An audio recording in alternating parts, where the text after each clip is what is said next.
여호수아 4장 23절에는 홍해를 마르게 한 것 같이 너희 하나님께서 너희가 건널 때까지 요단의 물들을 너희 앞에서 마르게 하셨다. 어떻게 해서 요단을 건널 수 있었습니까? 그렇게 가득했던 물이 갈라졌습니까? 제사장들의 발로 한 발을 디뎠을 때 바로 그 시간을 우리는 기대를 해야 하는 것입니다.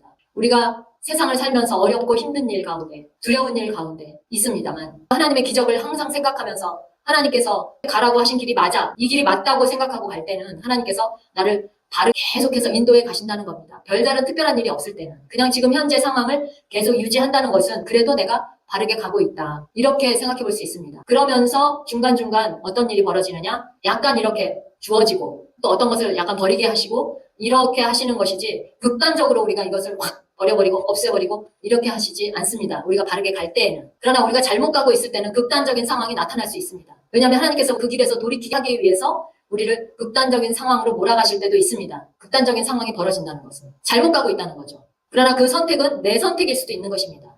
하나님께서 원하시는 길이 아니었기에 그런 상황을 맞닥뜨릴 수도 있다는 것입니다. 요단강을 건널 때 이 백성들이 그런 두려움이 있었겠죠, 마음속으로. 그러나 하나님의 언약 궤를 맨 제사장들이 앞에 있었기에 백성들은 뒤에서 그 물이 갈라지나 안 갈라지나를 보고 있었을 것입니다. 근데 제사장들이 발을 디뎠을 때 갈라졌습니다. 갈라진 후에 이제 백성들이 모두 다 건넜죠. 제사장들이 언약 궤를 메고 그 자리에 그냥 서 있었습니다. 그 한가운데 계속해서 서 있었죠, 제사장들. 그래서 오늘날에도 우리가 제사장의 역할을 맡은 우리 사명자들은, 사역자들은 이런 역할을 해야 하는 것입니다.